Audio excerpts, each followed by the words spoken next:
number you have dialed is not in service at this time.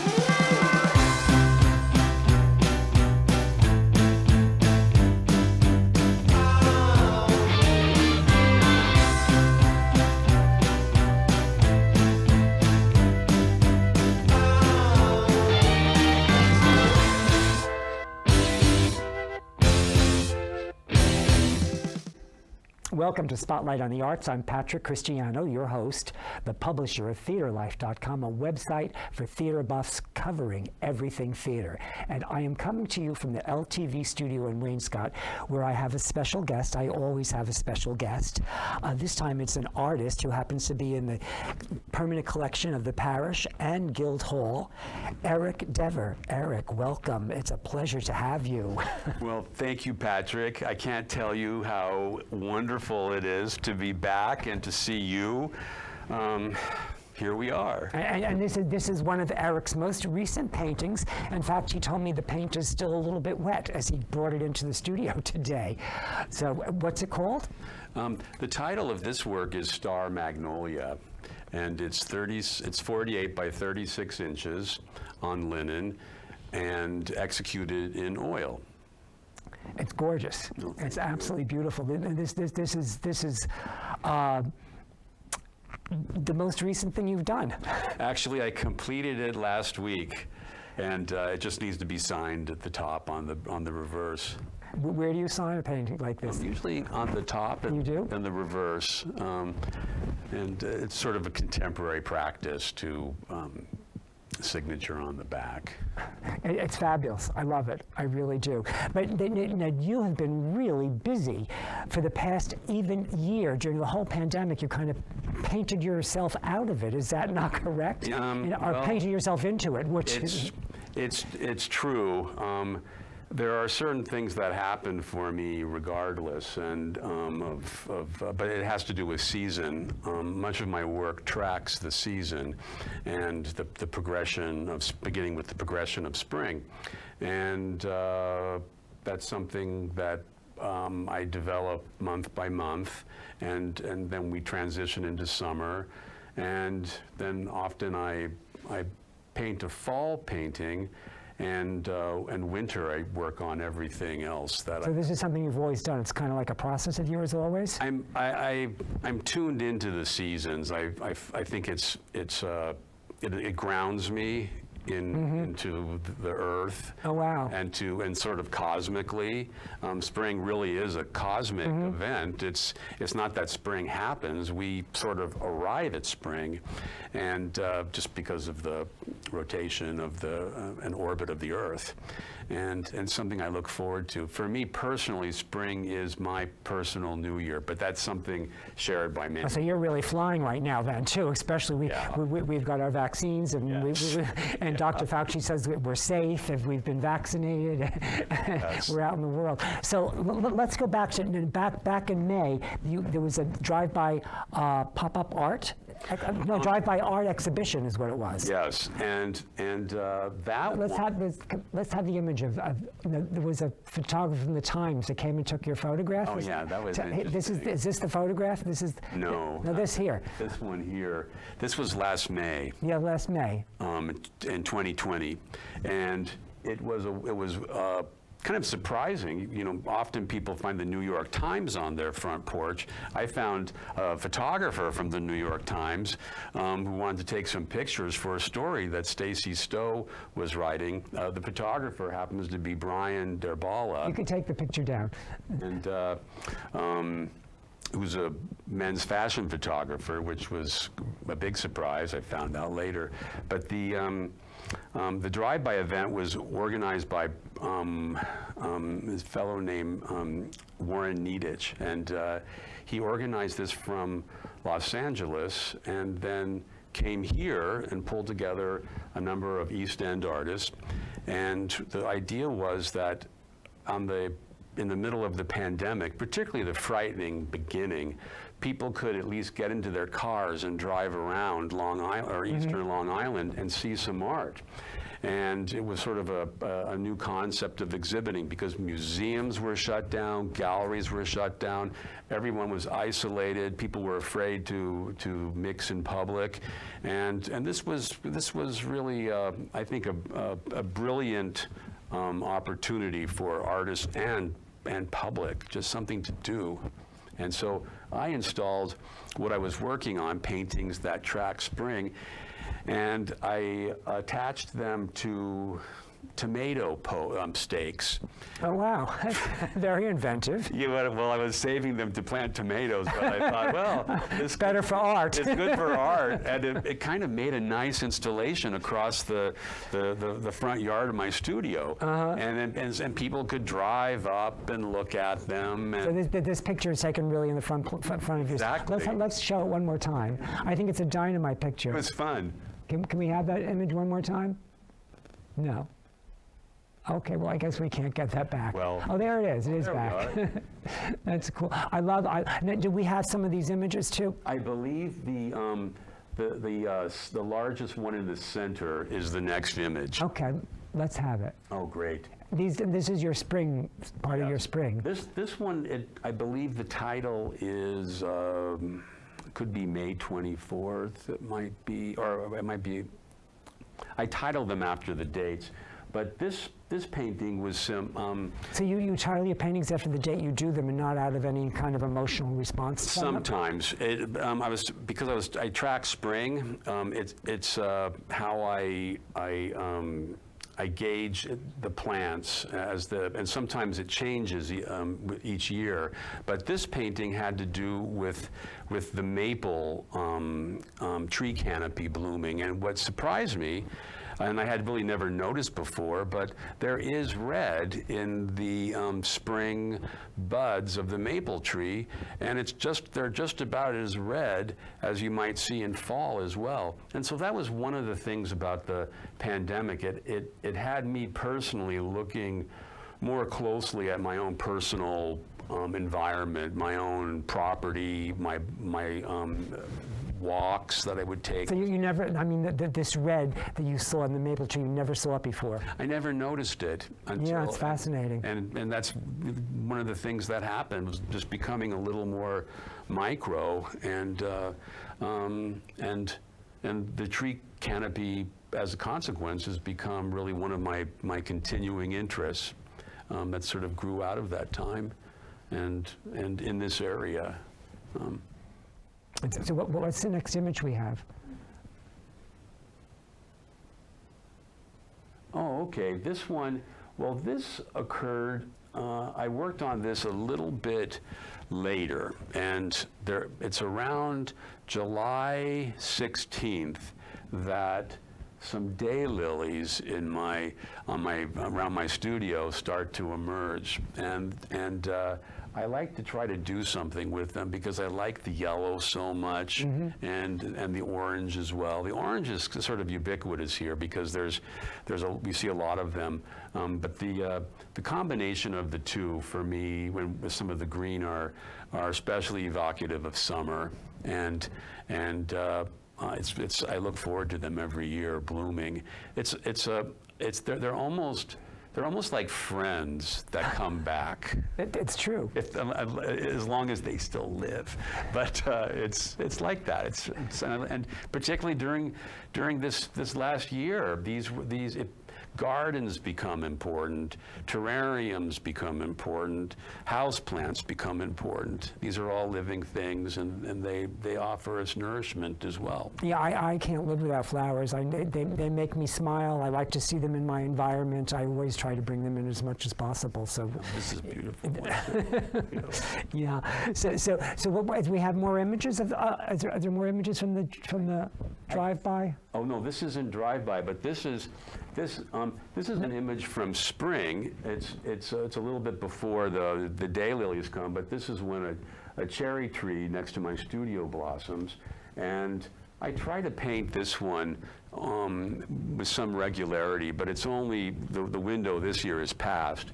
Now, those paintings were in a pop-up art exhibit that Barry Campbell, which You're represented by Barry Campbell on 24th Street Yes. in the city. Yes. And they did a pop-up exhibition out here. it was brilliant. It was a very smart idea. It really was, because many of their clients had decamped from the city to here, to Eastern Long Island, and it was a nice chance to reconnect with clients, friends, and it was a wonderful opportunity for me to have work that hadn't been exhibited, that we were waiting to present. New York City was big. How did it come about that they decided? I mean, like obviously you said because the buyers are out here, the market for A lot of them. a lot of them are out here. It was a good motivation. But how did it come about? What made them? What was the thing that clicked that made them? That's a very good question, because part of it was Barry Campbell's thrust. A lot of the gallery inventory, they represent many of the artists associated with abstract expressionism, and of course, the East End of Long Island and 10th Street or 9th Street in New York, this region is ground zero for that movement. And so for them to return, to go to Ashwag Hall and to bring their... We forgot to tell them it was Ashwag Hall. Oh, okay. It was at Ashwag Hall, this pop-up exhibition that they did. It was a very good idea, because there's this sense, and they titled the exhibit Continuum, and because a number of their artists, myself included, are working out of that tradition,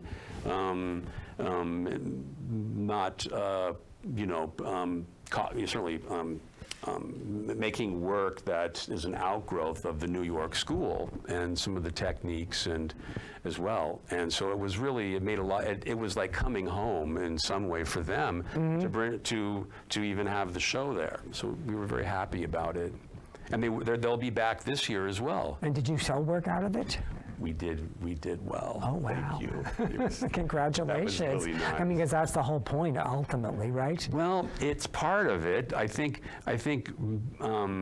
it certainly keeps the lights on, but for everybody. But it's really introducing the artist to the community, and to maybe reintroducing them, and introducing people to Barry Campbell and what it is that they do, and their roster of estates as well.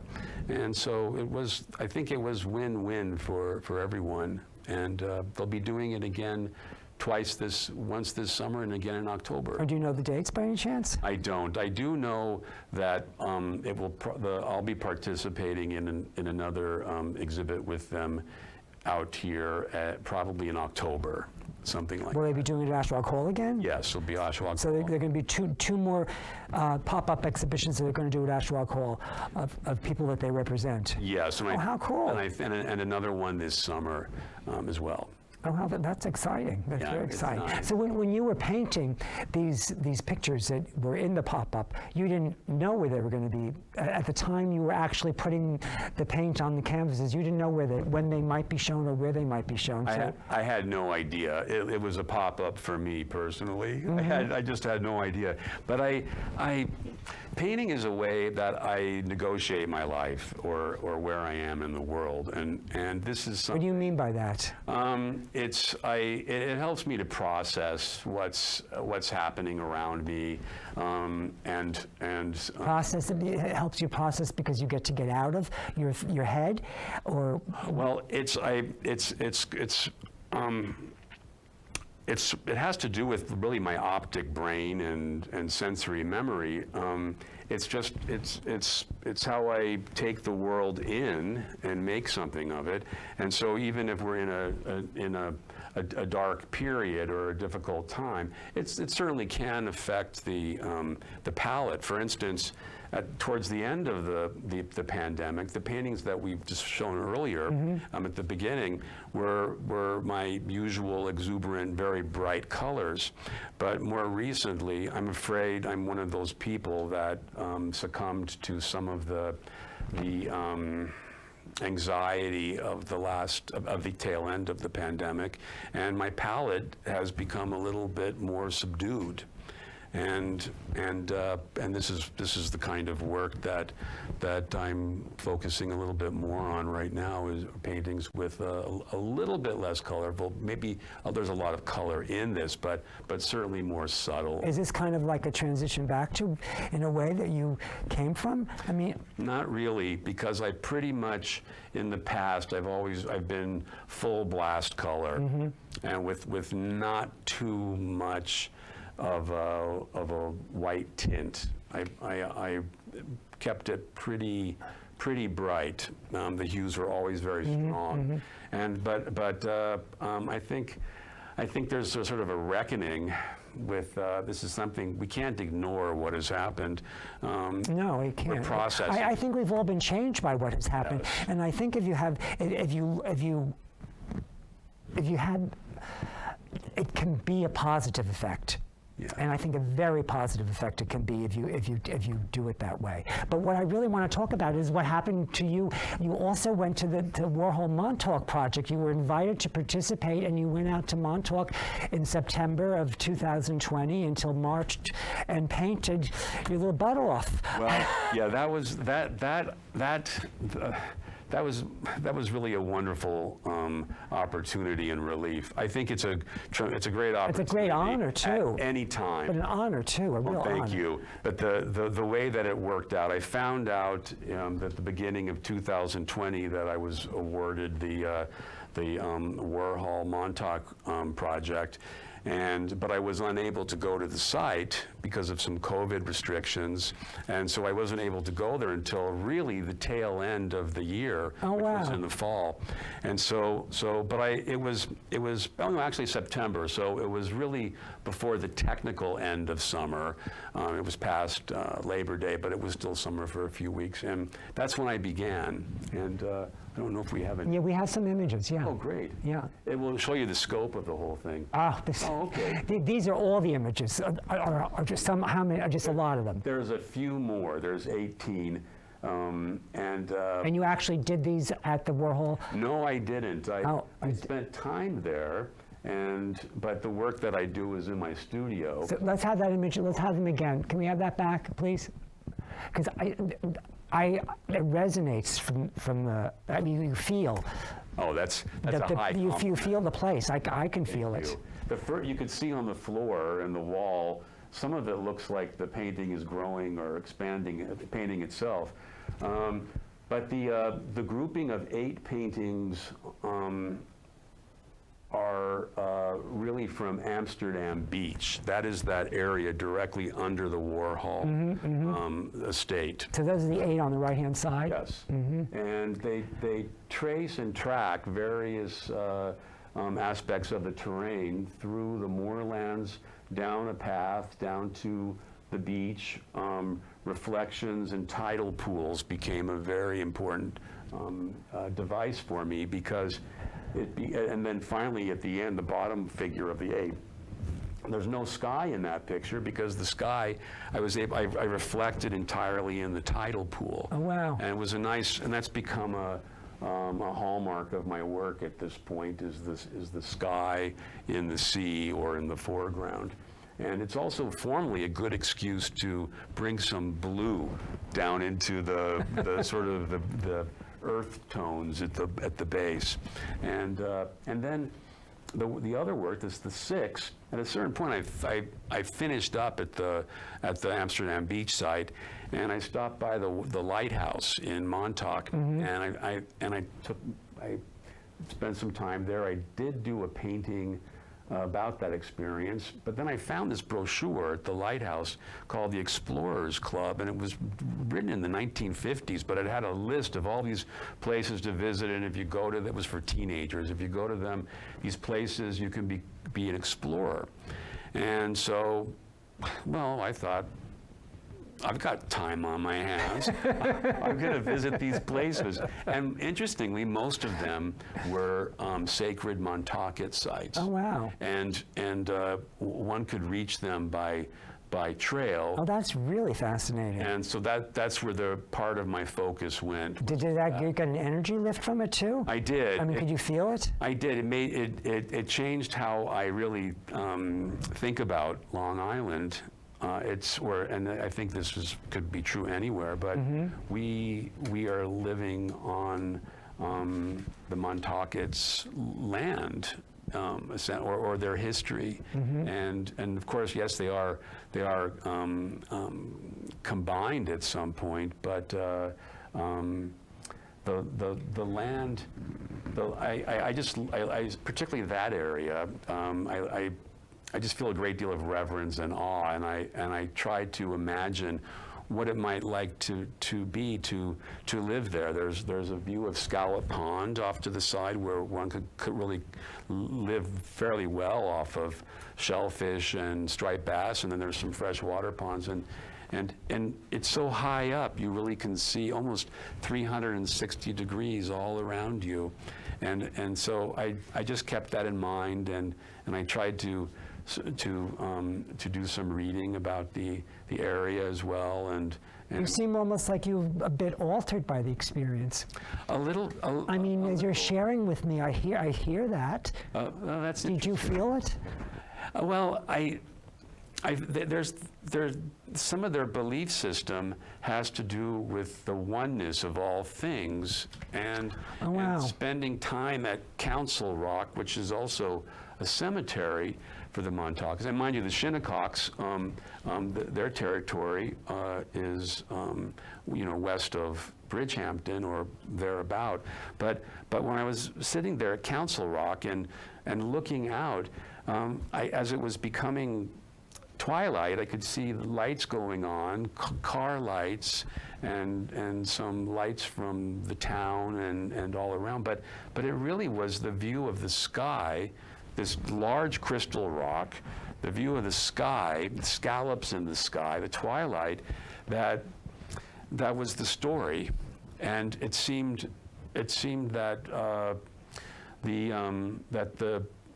the history of colonial peoples to the present seemed really minor in relationship to the splendor of The universe. exactly. It was humbling, and particularly during the pandemic as well. It sort of made me think about this is just one point on a long line, and And we're specks. exactly. It was humbling, and so I have great respect for the beliefs of the First Nation Indigenous people. Oh, I'm so glad you shared that, because I thank think you. it's really cool. That was a big surprise for me. I knew very little about the Montaukett people, and although I know some contemporary I didn't know as people, much as you just shared. Some of it's all eye-opening to me. it's fascinating, and there are people that are part of that's their heritage, and they're living here. They're here. Anyway. So we have a couple images, I think. More, do we not? Oh, I think we have a close-up of one. Oh, we have. Oh, yes. Okay. This is from. This one's from Amsterdam Beach, Right. and this is the first one. Uh-huh. And one of the I love this one. oh, thank you. Picked it too. Thank you. And it's a good pick. It's towards the end of the day, and the title of the painting. These are all 30 by 36 inches. This one's on linen, and the title of it is The Gloaming. And the I love the title too. Interesting. Well, I didn't really know. I wasn't born here, and so but I read about the gloaming from somebody else who wasn't born here, but has come to live here as I have. But I learned about it from Joan Didion in one of her memoirs of grief. This one was titled Blue Nights, and she spoke about the period that we're just beginning to approach between the beginning of summer and the end of summer. It's this time when twilight is very blue, almost like your shirt, very blue, and it lasts longer. And it only happens in northern latitudes, and the French refer to it as l'air bleu, and the English the gloaming. I think the Irish maybe blue night or blue charm, maybe, and I'm sure it occurs in Asia as well, but I don't know. I'm not savvy enough linguistically to know what they call it, and but I've put those into my into these paintings, and it's a little bit of a literary reference. I love Joan Didion myself. That was the last picture, I think. We don't have any more, except for we have a copy. There's a watercolor. Oh, yes, I remember. Yes. Yeah, yes. I love this too. Oh, thank you. This is kind of a fluke, and why do you call it a fluke? well, in the middle of the pandemic, when we're really possibly, there's a couple of approaches: do nothing or become manic. And in my case, I was scraping the barrel of everything, and I came across a collection of paper and ink that was gifted to me by Jim McMullen, who was the artist who painted over 80 theater posters for Lincoln Center Theater. Oh, how cool! And he was moving back to the city after living here many years with his wife, and they were moving back to the city, and he had some extra art supplies, which I was You so have to wrap it up. We have a minute. yeah, so happy to accept. And so I began using some of the white crayons and in white. I couldn't see what I was doing, but then I did many, but then I would use his inks and create monochromatic washes, and they would just kind of come alive.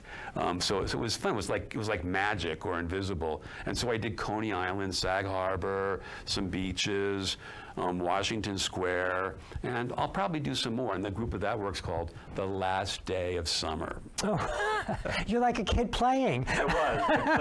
I played. I And it love went it. very quickly too, and that's important. But the works, the results are just fabulous. It's not like a kid's playing work. What we get. A couple of them are pretty free, but the Coney Island ones are some of them are a little bit wacky, but they should be. It's Coney Island.